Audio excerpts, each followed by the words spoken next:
Bismillahirrahmanirrahim. Alhamdulillahirabbil alamin. Allahumma shalli wa sallim ala sayyidina Muhammadin miftahi babi rahmatillah adada ma fi ilmillah salatan wa salaman daimaini bidawami mulkillah wa ala alihi wa sahbihi. Assalamualaikum warahmatullahi wabarakatuh. Sahabat online yang berbahagia, alhamdulillah kita bisa berjumpa kembali. Mudah-mudahan kita senantiasa dilindungi oleh Allah Subhanahu wa taala, senantiasa diberi kesehatan, diberi maunah dan diberi hidayah oleh Allah Subhanahu wa taala. Kali ini kita akan belajar tentang kisah jalan hidup para wali Allah dari Habibana Muhammad bin Husain Al-Hafsi.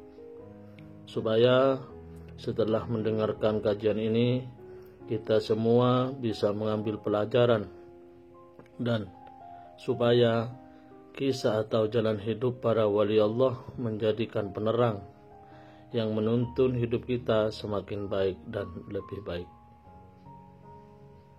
Ada salah satu ulama namanya Habib Muhammad bin Abdullah Al-Idrus. Beliau mengatakan begini, indah nasihatnya. Hati itu punya rumah. Hati itu punya rumah. Rumahnya hati itu namanya akal. Rumahnya hati itu namanya akal. Kita biar tahu jalan hidup pilihannya para wali itu hidupnya gimana. Ini perhatikan nih. Hati itu punya rumah. Ini kalau jaringan setengah ngantuk yakin tambah mumet. Ya Bibnya ngomong apa ini? Hati itu punya rumah namanya akal. Kalau akal itu rusak, maka hati nggak akan tenang. Contoh, sisi manusiawi kita. Kita ditinggalkan di satu rumah, rumahnya besar. Lampu ada, makanan di kulkas komplit, kamar enak, kasur empuk, AC dingin. Enak apa enggak? Rumahnya bagus. Tenang apa enggak? Tenang ya? Tenang. Manusiawi kita, sisi manusiawi kita kan tenang. Kemudian kita taruh satu rumah kuno. Peninggalan kalau perlu bukan zaman Belanda, zaman Portugis sebelumnya Belanda. Tidak ada penerangan. Kemudian setelah itu rumahnya hancur-hancuran, kalau hujan terocoh bocor rumahnya. Di depan situ banyak hewan buas. Tenang apa enggak kita? Enggak kan? Hati itu punya rumah. Rumah itu namanya akal. Lah selama akal ini bagus, hati ini akan tenang. Hati ini akan tenang. Selama akal itu rusak, maka hati ini juga tidak akan tenang. Gelisah hati ini. Nah bagusnya akal itu gimana? Orang yang berakal itu orang yang mengikuti aturan Allah dan menjauhi larangan, berakal.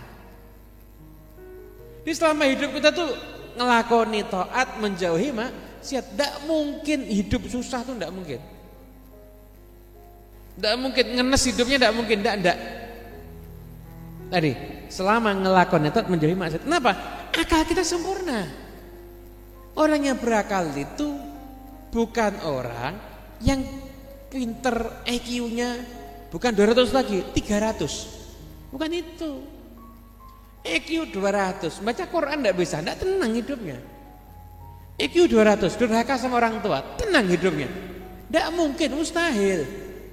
Tidak ada, tidak mungkin bisa. Tidak bisa. Terus gimana? Lah jadi orang yang berakal itu dengan kita memfungsikan akal untuk bisa dekat dengan Allah Subhanahu. Beginilah jalan hidup para kekasih Allah. Kalau kita copy paste kehidupannya mereka para kekasih Allah, kehidupannya mereka para aulia, maka hidup kita akan barokah. Hidup kita itu akan bahagia. Maka penting kita dengarkan sejarahnya mereka. Gimana mereka punya sifat pemaaf, gimana mereka itu punya sifat yang baik, gimana mereka itu hikmatnya ngeladeni masyarakat. Itu penting. Ternyata kesenangan itu akan timbul ketika kita nyenangkan orang lain ya. Al jaza ala jinsil amal. Balasan itu tergantung jenis perbuatannya. Kita nyenangkan orang lain, maka kita pun juga akan disenangkan oleh orang lain. Perbuatan kita buat orang senyum, maka akan ada orang yang membuat kita tersenyum. Itulah sunnatullah, aturannya Allah Subhanahu wa ta'ala. Lah beginilah kehidupan para aulia Allah wa sholihin. Semoga kita bisa meniru dan meneladaninya insyaallah. Alhamdulillah, kita telah menyimak dan belajar bersama. Mudah-mudahan apa yang telah disampaikan beliau bermanfaat bagi kita semua. Amin, Allahumma amin. Wallahu a'lam bishawab. Assalamualaikum warahmatullahi wabarakatuh.